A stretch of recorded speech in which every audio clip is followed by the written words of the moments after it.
Welcome back to Real Family Secrets. Some lies begin with a hotel receipt. Some begin with a message that appears on a screen at the wrong time. Mine began with my son taking off his baseball jacket, and another man's name sewn inside the collar. The jacket was navy blue, with white sleeves and the name of Mason's Little League team across the back. It was too big for him by maybe half a size. The kind of jacket a child wears proudly anyway because it makes him feel older. He had been wearing it for less than a week when I found the label. It said, "Proud of you, Mason. Keep your eye on the ball, Aaron." I had never met an Aaron. My name is Evan Cole. I'm 42 years old, and I work as a claims adjuster for a regional insurance company outside Columbus, Ohio. My job involves listening to people after something has gone wrong: a car accident, a kitchen fire, a broken pipe that ruins a ceiling at 2 in the morning. Most people think insurance is about numbers. It isn't. It's about details. The dent on one side of a car that doesn't match the story someone tells about the accident. The water damage that began weeks before a homeowner says it did. The receipt that looks ordinary until you notice the date. I had spent nearly 20 years learning that facts do not raise their voices. They just wait. My wife Lena and I had been married for 11 years. She was 39 and worked 3 days a week as an office manager for a dental practice. She was organized in the way I had always admired: birthday invitations on the refrigerator, doctor appointments in the shared calendar, color-coded folders for school forms. If something needed to be remembered, Lena remembered it. At least, that was what I used to believe. We had one son, Mason. He was 9 years old, skinny in the way boys that age can be skinny, all elbows and knees and energy. He had freckles across his nose, a loud laugh, and a habit of talking through every important moment in his life before it happened. Before a spelling test, he would explain exactly which words he planned to get right. Before a school field trip, he would pack his backpack 2 days early. Before every baseball game, he would stand in our living room with a bat resting on his shoulder and announce, with complete seriousness, that today was probably the day he would hit a home run. He had not hit one yet, but I loved that he kept expecting it. That spring, Mason joined the Riverbend Hawks. It was a local Little League team, nothing glamorous. A city field with metal bleachers, parents carrying folding chairs, a snack stand that sold overcooked hot dogs and bright blue sports drinks, coaches who worked all day and then spent their evenings teaching 9-year-olds how to keep their gloves low.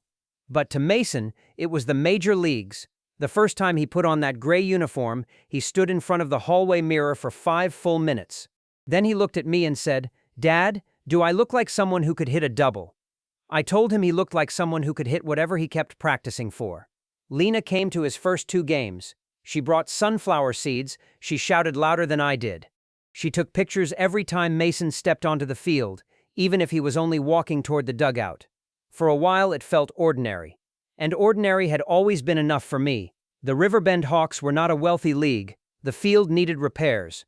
The scoreboard worked only when it wanted to. The uniforms were old enough that some of the numbers had begun peeling at the edges. In April, the league announced that a local contractor had agreed to sponsor new equipment: practice shirts and jackets for every child on Mason's team. The sponsor was a company called Roland Home and Outdoor. I had heard of them. They did landscaping, decks, patios, that kind of work. Their owner, Aaron Rowland, was apparently a former high school baseball player who liked supporting youth sports. That was the official explanation. Nobody questioned it. Why would they? The jackets arrived before a Saturday game in early May. The kids lined up near the dugout while Coach Daniels passed them out. Mason opened his bag and pulled his out like it was a trophy. Navy blue, white sleeves, his last name stitched neatly across the back, K.O.I.L. He wore it all afternoon, even though the weather was warm. He wore it while he sat on the bench. He wore it while he ate a hot dog afterward. He wore it in the car on the drive home. He wore it to bed that night. Lena laughed when she found him asleep in it. She said, "He's going to ruin it before the season is over." I said, "Then it means he loved it." The next Saturday, Mason's team played an evening game. The sun was low. The lights had just started to hum over the field. I was standing by the fence behind third base, talking to another dad about the rain forecast, when I noticed a man near the bleachers.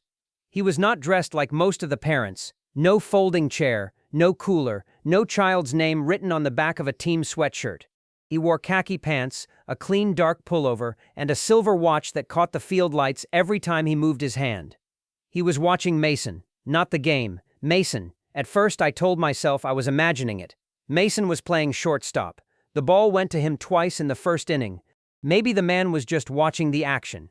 But when Mason came off the field, the man's attention followed him all the way to the dugout. When Mason went up to bat, the man stood. When Mason hit a ground ball and made it to first, the man clapped before anyone else did. Then I noticed Lena. She was sitting higher up in the bleachers with two other moms. Her phone was in her hand. She was not looking at the game. She was looking at the man, and when he turned toward her, she looked away too quickly. I walked over to where she was sitting. "Who's that?" I asked. Lena glanced toward the man. "What?" "The guy in the dark pullover." She barely looked at him. "Oh, I think he's one of the sponsors. You know him?" "No," she said. Then she smiled, but it was the kind of smile people use when they want a conversation to end before it starts. "I mean, not really. He came to one of the parent meetings, I think." "Not really." The phrase stayed with me, not because it was proof, it was not, but because Lena was not usually vague. If someone asked her who a person was, she gave you their name, their job, where they lived, how she knew them, and probably the name of their dog. That was Lena. Mason's team lost that game by 2 runs. He was upset because he had struck out in the final inning. I told him what I always told him. "That's baseball. You come back next time." He nodded. Then the man from the bleachers walked toward us. He moved with the easy confidence of someone who expected to be greeted. He stopped in front of Mason first. "Good game, buddy," he said. Mason looked up at him. "Thanks. You kept your head down on that last swing," the man said. "You'll get the next one." Mason stared at him for a moment. Then he smiled a little. "Coach says that too." The man laughed. "I'm sure he does." Then he held out his hand to me. "Aaron Rowland." His grip was firm, too practiced. "Evan Cole," I said. He nodded as if he already knew. "Your son has a good arm," he said, "and he listens." Before I could answer, he looked down at Mason's jacket. "Fits him well, doesn't it?" I looked at Lena. She was pale. Not dramatically, not enough for anyone else to notice, but enough for me. "You selected the sizes?" I asked Aaron. He smiled. "The league sent over a list." "Did they?" "Sure," he said. "Names, sizes, basic information, standard stuff." Then he turned to Mason. "Keep working, kid," and he walked away. Lena was quiet in the car. Mason, meanwhile, was talking non-stop. He wanted to know whether we could get ice cream even though the team lost. He wanted to know if I thought Aaron Rowland had played professional baseball. He wanted to know if jackets could be washed without ruining the name on the back. I answered him. I said yes to ice cream. I said I did not know whether Aaron had played professionally. I said we would check the washing instructions, but when we got home, I waited until Mason was upstairs brushing his teeth. Then I found the jacket on the kitchen chair. I picked it up. I checked the sleeves, the back, the inside label, and there it was, not the standard size tag, not a manufacturer's note, a second fabric label, hand-stitched behind the collar. "Proud of you, Mason. Keep your eye on the ball, Aaron." For a moment, I did not understand what I was looking at. I thought maybe all the jackets had them. Maybe it was part of the sponsorship. Maybe Aaron had written notes to every kid. It was unusual. But unusual was not the same as wrong. I carried the jacket into the living room. Lena was on the couch, scrolling through her phone. I held it up. "Did you see this?" She looked at the collar. Then she looked at me, and something changed in her face. Just for a second, a small flash of fear. Then it was gone. "Oh," she said, "that's sweet." "Sweet? Maybe he wrote something for every player." "Why would he? He sponsors the team, Evan." "He wrote Mason's name. So he knows our son." Lena set down her phone. "You're making this weird." That sentence did not make me angry, not at first. It made me tired, because when someone says you are making something weird, they are often asking you to ignore the part that already is. "Do the other kids have notes?" "I don't know." "You said you don't really know him." "I don't." "Then why are you sure this is normal?" She crossed her arms. "I'm not sure. I just think you're jumping to conclusions." "Then let's ask Coach Daniels." Her face tightened. "No." "Why not?" "Because you'll embarrass Mason." That was the first moment I understood this was not about a jacket. I did not argue. I did not raise my voice. Mason came downstairs a few minutes later in pajamas, carrying a book about space. He climbed onto the couch next to Lena and began explaining why Jupiter would be a terrible place to play baseball. Lena laughed. She kissed his forehead. And I watched them both, feeling something shift quietly inside me. The next Monday, I called Coach Daniels during my lunch break. I did not accuse anyone. I told him I had a question about the jackets. He sounded confused. What about them? Did the sponsor write personal notes for the kids? There was a pause. Then he said, not that I know of. Did the league provide him with birthdays or home addresses? No, Coach said immediately. Absolutely not. Did he get a list with player names and sizes? Yes, names and sizes, maybe first names and last initials, nothing else. Did he choose individual jackets? Not really, Coach said. The company paid. The supplier handled the order. I thanked him. Then I asked one more question. Did Aaron Rowland come to the parent meeting in March? Coach hesitated. I don't think so. The league treasurer met with him. Why? No reason, I said. But there was a reason. Lena had told me Aaron attended a parent meeting. Coach Daniels did not remember him being there.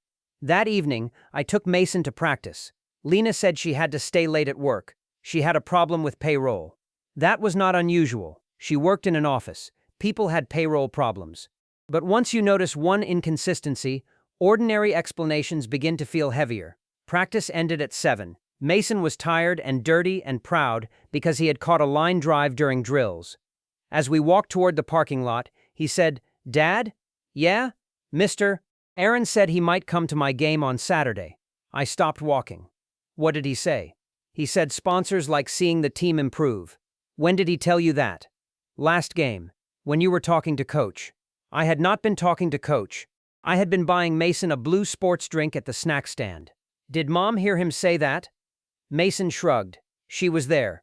I looked at my son. He was not scared. He was not confused.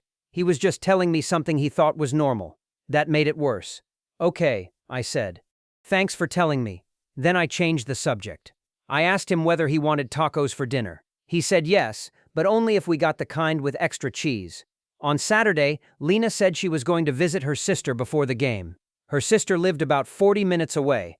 She said she would meet us at the field. Mason and I arrived early. I set up my folding chair near first base. He ran toward the dugout. The sky was clear. The grass had just been cut.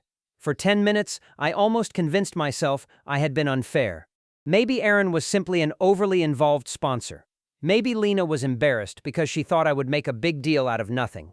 Maybe I had let one strange note turn into a story in my head. Then Aaron's truck pulled into the lot. Not near the bleachers. Not near the sponsor banner. He parked across the street, beside a small coffee shop. And a few minutes later, Lena's car pulled in beside him. I did not leave the field. I did not run across the street. Mason was warming up. He needed me there. So I stood behind the fence and watched. Aaron got out first. Lena stepped out of her car. They did not hug. They did not kiss. They did something more revealing. They smiled at each other the way people smile when they have already had the conversation they are about to continue. They sat at a table by the coffee shop window. I could see them clearly from the parking lot. Aaron leaned forward. Lena touched his wrist. Once. Only once. But she did it without looking around. Without hesitation. Without the awkwardness of someone touching a stranger. At 10:42, Lena looked toward the field. She saw me standing near the fence. Her hand left Aaron's wrist immediately. At 10:44, she crossed the street. By 10:46, she was sitting beside me in the folding chair. Sorry, she said, my sister needed to talk. I looked at her. Then I looked toward the coffee shop. Aaron was still there. He had not moved. You saw your sister? Yes. Where? At her house. Did you drive there? Lena's mouth tightened. Why are you interrogating me at Mason's game? I'm not. You are. I saw you across the street. For a second, she said nothing. Then she looked at the field. Mason was running towards second base. Evan, she whispered, please don't do this here. Do what? You know what? No, I said. I know you were with Aaron. He wanted to talk about the team. Then why did you tell me you were with your sister? She closed her eyes. It wasn't like that. That was the first time she said it. Not exactly an admission, not exactly a denial. The sentence people use when the truth has already entered the room, but they are still trying to keep it from sitting down.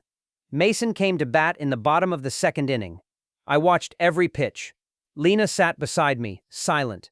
Aaron remained across the street for another 15 minutes. Then he drove away. Mason hit a double that day, his first.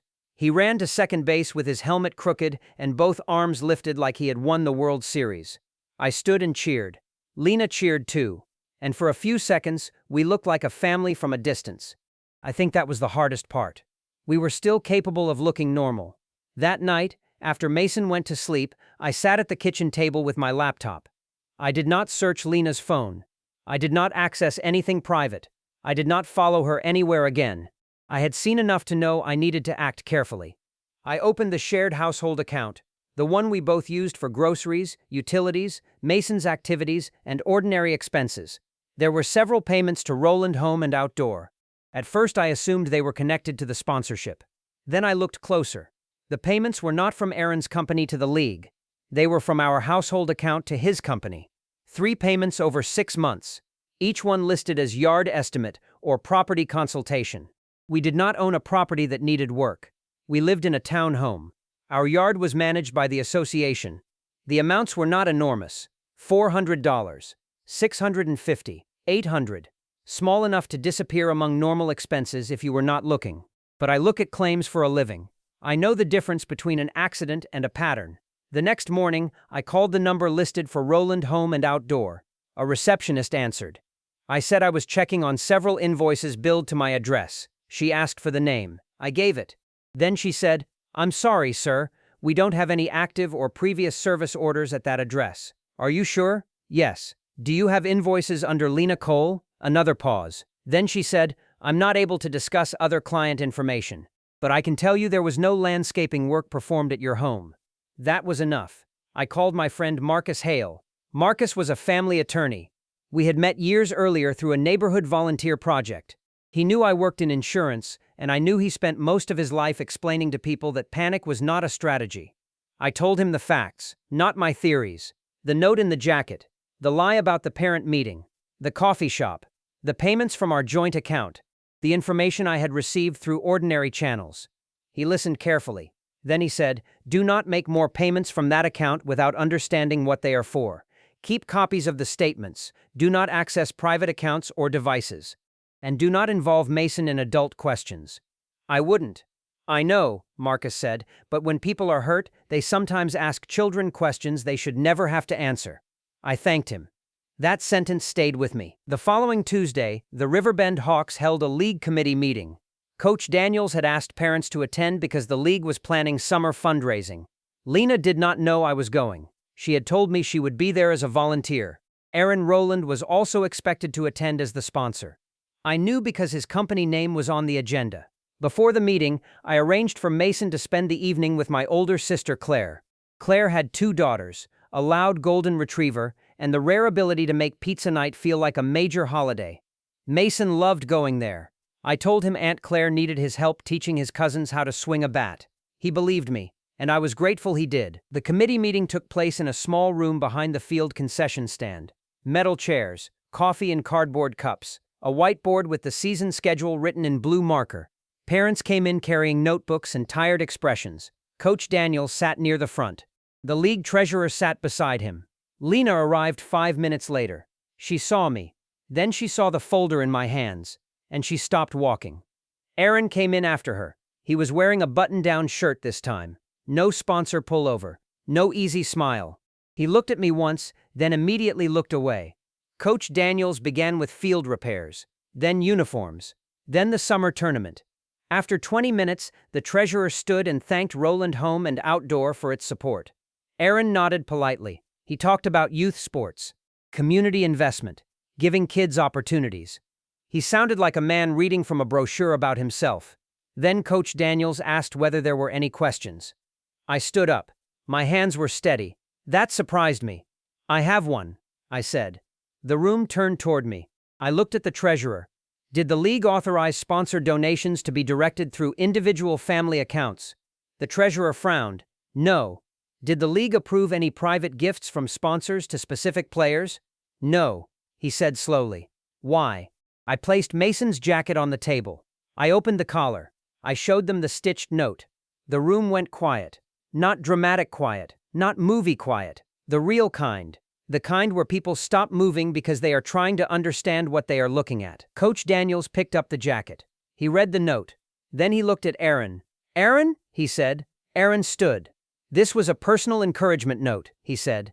I didn't think it would be a problem. You wrote it for my son, I said. Yes. Why?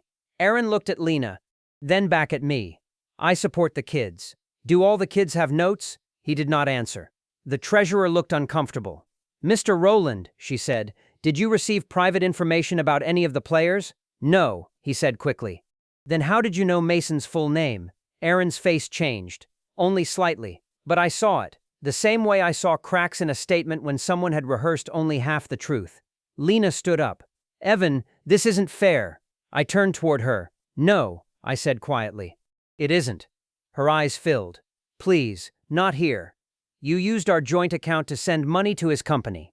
Several people at the table looked down. One father shifted in his chair. Coach Daniels said, maybe we should take a break. But the treasurer held up a hand. No, she said. If league funds or sponsorship arrangements are involved, we need clarity. The money did not come from the league, I said. It came from my household account. It was labeled as property services that were never performed. Aaron's voice sharpened. That is a private matter. You made my son part of it, I said. No one spoke. Lena looked at the jacket, then at Aaron, then at me. For the first time, she did not try to deny anything. She just looked tired. I didn't ask him to write that note, she said. Aaron turned toward her. Lena, she looked at him, and whatever had existed between them seemed to fall apart in that one word. Not because I had exposed it, but because the lie had stopped being useful.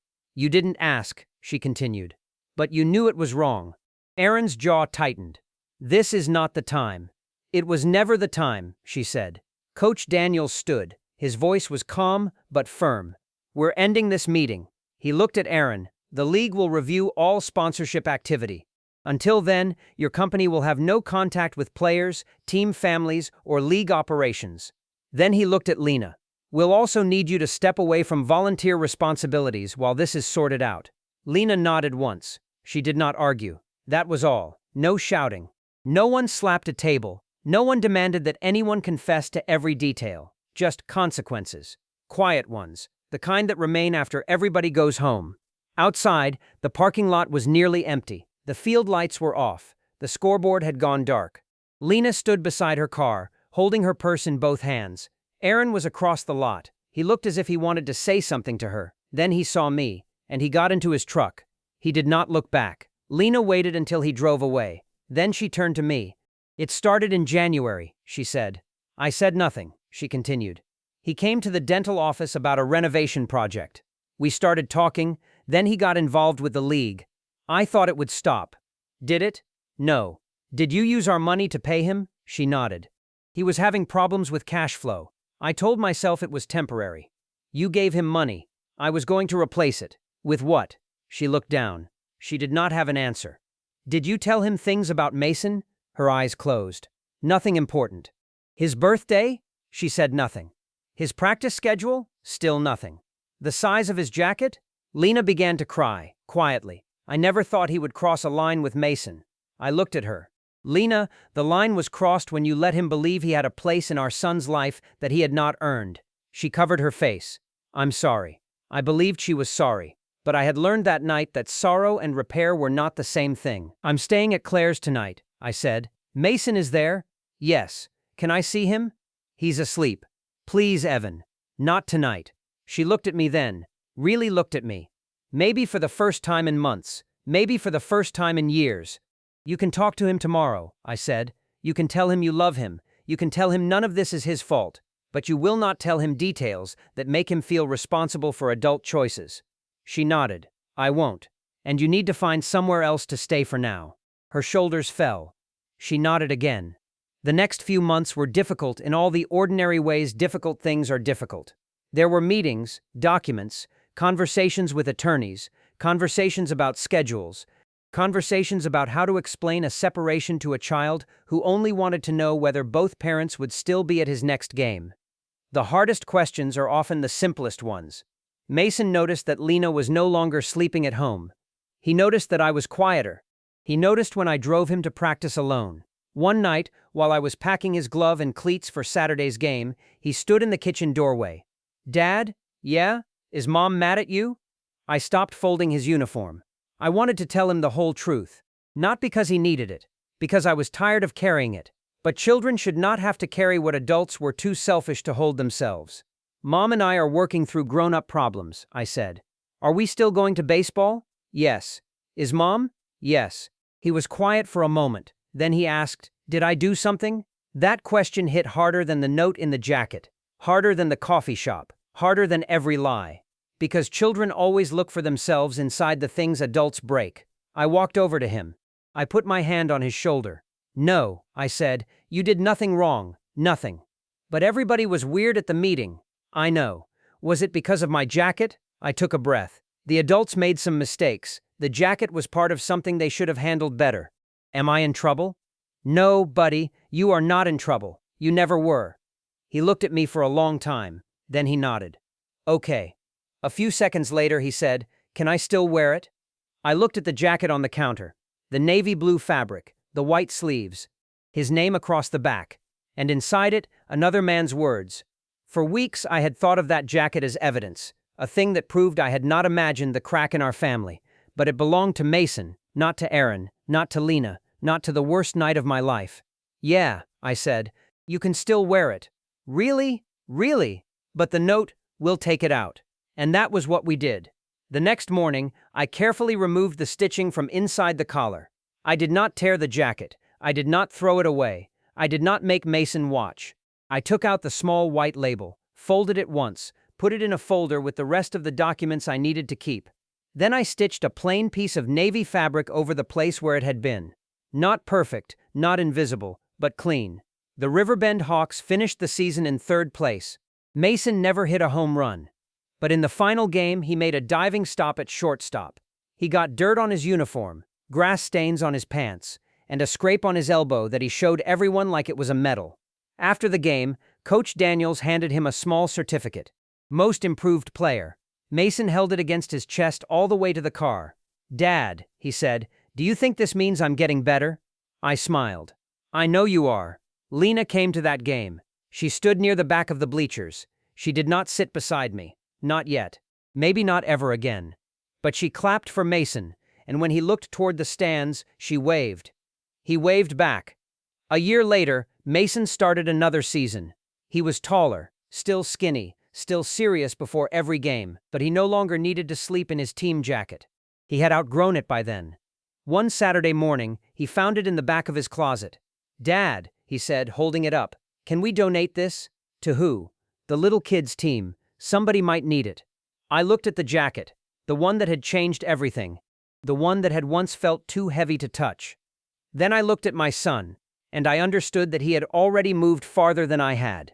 To him, it was not evidence. It was not betrayal. It was just a jacket he had loved when he was 9. Yeah, I said, we can donate it. He smiled. Maybe the next kid who wears it will hit a home run. Maybe, I said, or maybe he'll just learn to keep his eye on the ball. And that was enough.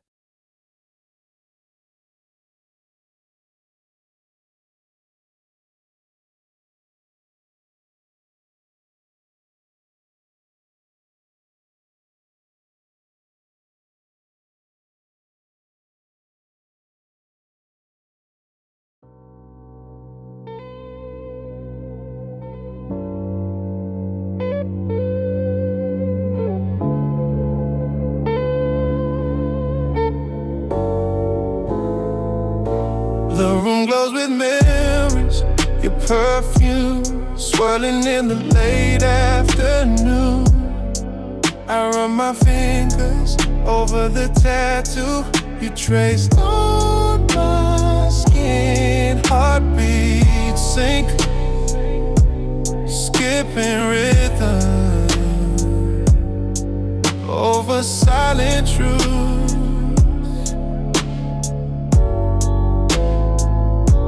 Your laughter spilled red wine on the carpet. You call it art, I call it a map back to you.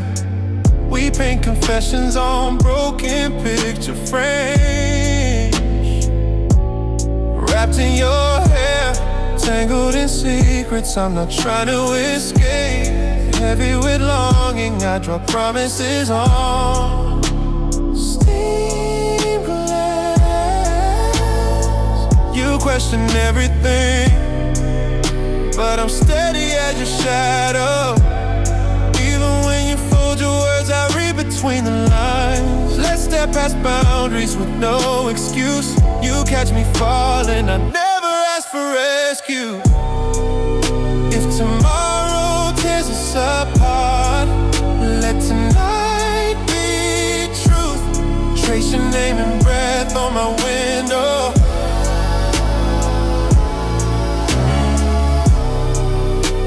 Our story written out loud, no silence left to hide. Every word, every mark is ours to keep. Midnight echo stories in the hallway. You collect half smiles for rainy days. Hands speak when mouths hesitate. You drop your guard and dare me to follow. We're reckless, but honest, burning through doubt. Spin me into forgiveness, unravel every secret. No questions, no bargaining, just the ache in my chest. We crumble our pride and build something new. I'm yours in this moment, with no borrowed time.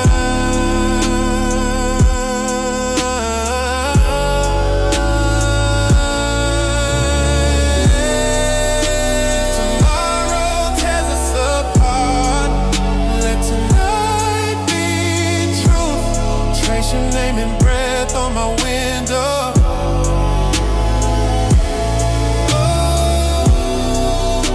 A story written out loud, no silence left to hide. Let every word, every mark be ours to keep. Nothing borrowed, nothing left unsaid. The last laugh, holding on to the night. Your voice lingers, sweet and unfinished we fade, but you remain in every echo